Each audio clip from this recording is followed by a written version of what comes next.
এসআইআরে উত্তরপ্রদেশে 2,89,00,000 নাম বাদ। উত্তরপ্রদেশে বাদ 18.71% নাম। এসআইআরে তামিলনাড়ুতে 74,07,000 নাম বাদ পড়েছে বলে জানা যাচ্ছে। আমাদের রাজ্যে যখন প্রায় 91 লক্ষ নাম বাদ পড়েছে ওভারঅল, তখন দেখা যাচ্ছে যে উত্তরপ্রদেশে 2 কোটি নাম বাদ, তামিলনাড়ুতে 74,07,000 নাম বাদ পড়েছে। গোটা বিষয়টি আরো জানবো, প্রতিনিধি নিমাই পান্ডা রয়েছে নিউজ রুম থেকে সরাসরি। নিমাই। ইন্টেনসিভ যে রিভিশন চলছে তাতে দেখা যাচ্ছে যে সব থেকে বেশি নাম বাদ গিয়েছে বা সংখ্যা অনুযায়ী এবং শতাংশ অনুযায়ী সেটা হচ্ছে উত্তরপ্রদেশ, এবং সংখ্যা অনুযায়ী বা শতাংশ অনুযায়ী সব থেকে নাম বাদ পড়েছে কেরালা। এবং এই যে পরিসংখ্যান যা পাওয়া যাচ্ছে জাতীয় নির্বাচন কমিশন সূত্রে, তাতে দেখা যাচ্ছে এসআইআরে উত্তরপ্রদেশে 2,89,00,000 নাম বাদ গিয়েছে।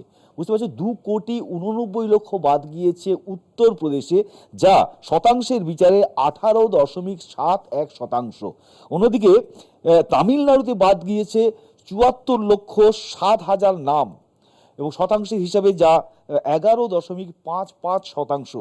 আর কেরলে বাদ গিয়েছে 8,97,211টি নাম, এবং সেটা শতাংশের বিচারে 3.22%। আর পশ্চিমবঙ্গ আমাদের রাজ্যে এখনো পর্যন্ত বাদ গিয়েছে 90,83,000, প্রায় 91 লক্ষ কাছাকাছি নাম, 90,83,345 জনের নাম বাদ গিয়েছে, যা শতাংশের হিসেবে 12.85%। এবং সব থেকে বড় কথা যে উত্তরপ্রদেশে পরের বছর নির্বাচন রয়েছে, কিন্তু তামিলনাড়ুতে, কেরালায় এবং পশ্চিমবঙ্গে অর্থাৎ আমাদের রাজ্যে 2026-এই যে বিধানসভা নির্বাচন, যদিও আসামেও 2026-এ বিধানসভা নির্বাচন রয়েছে, কিন্তু সেখানে এনআরসি হয়েছে, সেখানে কিন্তু এসআইআর হয়নি। তবে এই যে তথ্য, যেখানে দেখা যাচ্ছে যে সব থেকে বেশি নাম বাদ পড়েছে উত্তরপ্রদেশে, এবং সেটা 2,89,00,000 নাম বাদ গিয়েছে, শতাংশের বিচারে সব থেকে বেশি 18.71%।